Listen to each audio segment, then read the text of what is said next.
Hello and welcome to this edition of Business Spotlight. My name is Reza Kodadust, and I'm an action coach. I'm delighted to be joined today by a very special guest, Salman Moghimi. Hi, Salman. Hi, Reza. Hope you're doing well. I'm very well. How are you? I'm good. Thank you very much. Thanks for the invite. Very good to be here. Great. Thank you for joining us and taking the time of your busy schedule. Salman is the CEO and founder of Peyk. And Peyk is a technology-based solution providers um, for deliveries, and they do all sorts of clever stuff with AI-based robots. So, Salman, I'll pass it on to you. Please tell us a little bit about your business and what it is that you do. Sure. So we were founded in 2018 as an instant peer-to-peer delivery platform in London, and we expanded into Qatar through an exclusive collaboration with a local delivery partner. And right up until 2022, we were the fastest delivery provider within London, allowing individuals, businesses, retailers, and e-commerce to access efficient and cost-friendly tech-based deliveries. However, as of 2022, due to significant issues within the UK, such as Brexit and COVID, we decided to fully diversify our company into designing and manufacturing our own autonomous delivery robots. And that's where we're here at the moment. It's been around 16 months after that transition, and we have trialed and started operations of delivering using robots in over 6 countries. Wow, sounds like an amazing story because you were quite successful with one business model, and then you transitioned to completely a different one, and you're making a success out of that. So, what what is it that inspired you to start your business? I know that you're very young. Um, so how did you start on this journey? Well, yeah, the story of Peyk is quite interesting. I was halfway during my university. I studied business management at Cass Business School in London. And when I was 19 years old, so it was early stages of uni, I spotted a huge gap in the market of instant courier deliveries. I mean, we had the DHLs and the Royal Mail where you send the package and they bring it over to you the next day. But there were no simple option to send, a package from A to B within minutes. I always had my mother telling me, Salman, oh, since you have the car, go and take the homemade pot of food I made to your cousins, or I left my keys or my purse at our friend's house, go and take it. So that strategy and that gap was spotted in the market, and I decided to, build my own app, have a team together. And back at the very early stages, we managed to kickstart Payk. And we started very well, and we started focusing on the peer-to-peer element of deliveries in zone ones and two of London. However, after 8, 9 months, we really realized that not only individuals, but high street retailers and the local merchants within London, like pastry shops and fashion stores, they also had that need of deliveries. And that's how we built up Mm. our platform on making sure that every sector within the market utilizes from a clean and effective and cost-friendly delivery solution. Wow. Yeah, great. Sounds amazing. And I guess starting a business is never easy. Um, what what were your challenges when you first started? What did you come up? I mean, as a delivery platform, especially in London, the biggest challenge is the operations. We had to run a 24/7 operations for 4 years nonstop, and making sure that since we were using our gig style model, our freelance model to recruit drivers, the biggest challenge was making sure our supply and demand were at the same level. So the more drivers we brought on board the platform, we had to make sure their customers placing as much order. and vice versa. The more orders we had, the more drivers we had to do. And that's where we actually stopped the business right up until 2022. We had a staggering growth of 75% during COVID, but unfortunately, due to visa requirements and the restrictions post Brexit, didn't allow us to operationally uh, maintain the number of drivers that we required. And that's where we thought that, okay, since our vision has always been to change the way people think towards deliveries, we thought that transitioning into non-human operated deliveries, such as robots, can be the next change, can not only help us, but help thousands of other delivery companies across the globe who suffer and struggle with the same operational issues every day. Yeah, yeah. And I guess my question was what challenge you faced, but you obviously faced and overcome many challenges in terms of your first business model, solving those problems, and then building the platform at the same time. So that can't have been easy, and then switching over. So well done to you for doing that. And would you say there was a moment, as a milestone, a particular moment where there was a turning point within your business that attributed to the growth and the direction that it's going? Obviously, you mentioned some of those challenges and the fact that you had to change the business, but was there anything else that kind of you can point to and say, look, at this point, that's when the business really took off or took a different direction? Well, in my opinion, it's always about the product that you offer to your clients.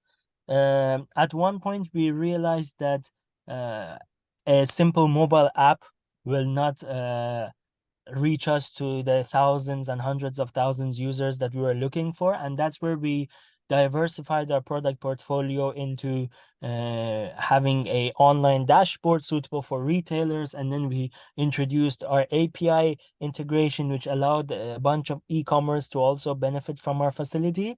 So these challenges were always fulfilled, and they were always completed by us introducing new products down the line. And luckily, we managed to have a good team, whether it was from our product side and our operations and our marketing side. And the feedback that we always got from the clients were always completed. So we used to get feedbacks on a daily basis from the businesses and individuals using our platform. And the next morning, it used to be done by the team. And that was one of the ways we managed to grow staggeringly to having thousands of deliveries a day, right up until Brexit. Wow, wow. And would you say that's a big contributor to you maintaining a competitive edge and staying ahead of a curve? The fact that you could respond so quickly to the customer needs. And of course, moving forward, you have a different product, if you like. How do you maintain that competitive edge? Exactly. So the whole point of Peg was bringing a tech element and efficiency within the existing courier infrastructure. The UK, and not only the UK, but Europe and the Americas, they lack a technological infrastructure within the courier industry. This industry has always been so traditional, with having the large companies, doing parcel deliveries every day. But the fact that you bring a Uber experience, a more a newer way of looking at things, changed the market for us. So we did a simple transition of having a convenient way of whether it's placing the pickup and drop off address, and knowing your price, the exact amount that you want to pay for the delivery, and actually tracking the driver live from the moment your package has been picked up right up until the delivery. You can actually track the driver and know how many minutes your package will get there. And that was the whole transition.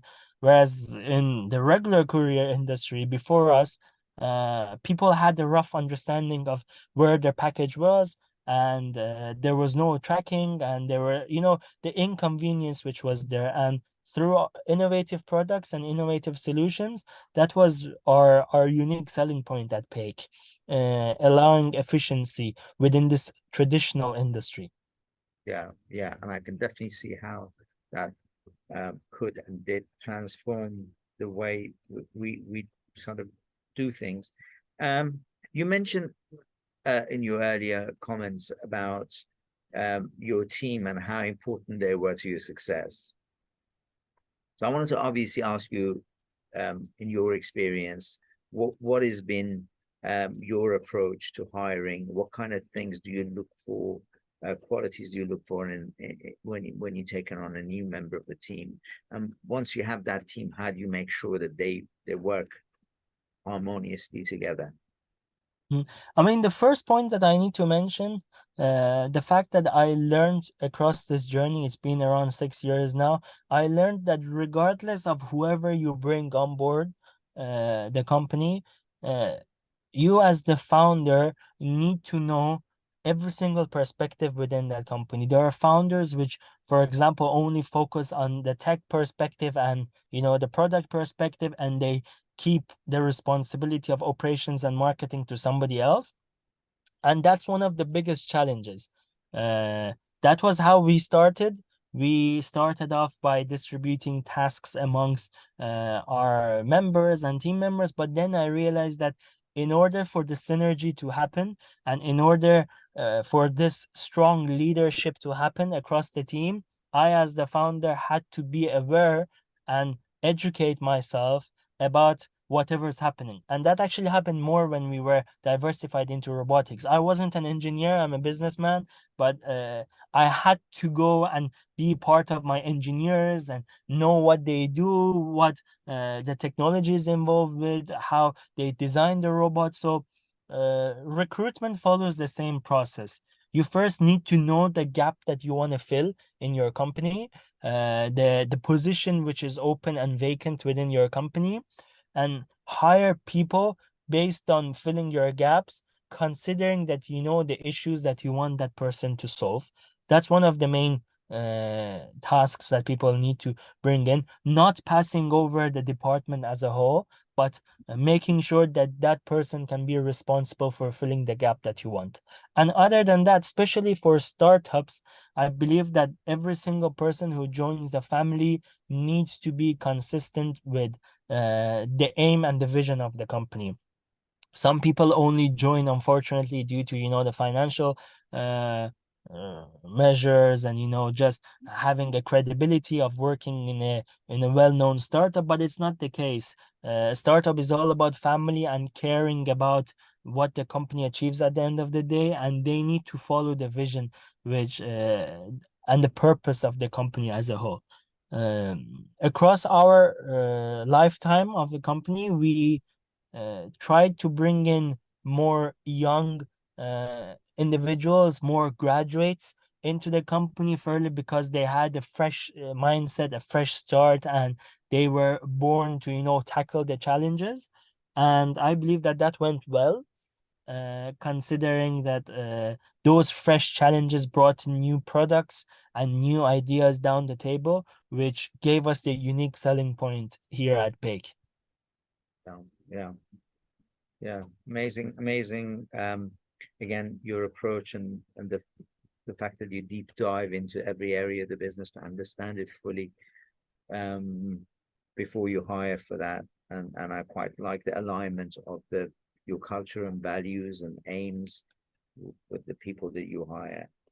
Really good share that. I know you've kind of changed direction slightly. And I wanted to ask you about kind of what are the emerging trends in your industry, but I guess you're a disruptor, you're part of that emerging trend. So what are the things that, in your view, will be things that we should be excited about, or you're excited about in this particular market? Well, I believe that the future of deliveries will be transitioned into AI. And for us as a company, which we were already doing well, we took the early steps in transitioning a historical, you know, way of looking at deliveries to bringing AI and, you know, artificial intelligence and machine learning into deliveries. And a robot is one of them. You know, a robot at the end of the day is manufactured by human beings. The AI is processed by human beings. and it can easily eliminate the need of a human power to drive in the streets. So that's where the future is going. You can see in all perspectives within the cities that we live in, especially the urban infrastructures, which are getting prepared for this to happen. And not only us, but all the companies, whether they're like in the food industry, whether they are in the properties, they're all adding new trends of technology into making the whole process more efficient, cost effective, and more long term. Each change that a company does, the process of R&D is obviously a very hefty process, and for it to be financially feasible, you need to look at the long term. And especially within the last mile logistics, COVID showed everyone that last mile deliveries is very important. The same way that everyone's working remotely now, majority of people in the Europe are working from home. That was all post-COVID. That happened post-COVID. Same goes for deliveries. And for us to believe in new infrastructures and a new way of dealing with deliveries is a more sustainable way of tackling the long term of this industry. Oh, yeah, absolutely. And so where do you see yourself? Where do you see Peyk in the next 3 to 5 years? Where would you like to see the company going? So we've already started our growth plan and our strategy to uh, spread as much Peyk bots or robots into different sustainable cities, into university campuses, into outdoor urban environments, and we've luckily been able to use the networks that we had to trial in different countries, including obviously the UK, UAE, Qatar, Saudi Arabia, and for us, 3 to 5 years will be bringing in this culture, bringing in this change within the industry, within the delivery industry, to show that, okay, people, the same way that electric cars are a normal thing right now, we want to do the same way with autonomous deliveries. We want to show the world that, okay, uh, people are not required for you to send the package from A to B, and man-made robots are the next thing. We hope that we can distribute and operate as much robots as we can. Most probably 3 years is not enough to, conquer the whole market. There will still be traditional ways within the delivery industry. But if the councils and if the authorities allow this to happen, every day we're seeing a new rule coming up, easing up this part of the country. For example, London, still obviously the councils are very harsh on operating robots, whereas we can see newer UK councils like as Milton Keynes, Cranfield, they are very flexible at looking at these opportunities. So considering they do their part of the journey well, us as manufacturers can spread as much love as we can with our robots, maintaining sustainability and making sure that deliveries are happening more efficiently. Wow, yeah. And I wish you all the luck with that journey, and hope and I'm sure people will be more receptive, organization will be more receptive to this type of technology, and hopefully that will mean that this will really become mainstream and the norm, right? So thank you very much for taking part and coming onto the Thank you. program. There was lots of amazing tips and golden nuggets that you shared with everybody, and I'm sure they benefit from that, especially coming from such a young person who's already at a very early age. You've accomplished so much, so it's an honor to have you here, and thank you very much. You're welcome. It was a great honor. Looking forward, best of success, and hopefully you'll be able to use this great infrastructure that you've set up to interview more excellent entrepreneurs. Thank you. I really appreciate that. Thanks, Salman. Bye-bye now. Bye.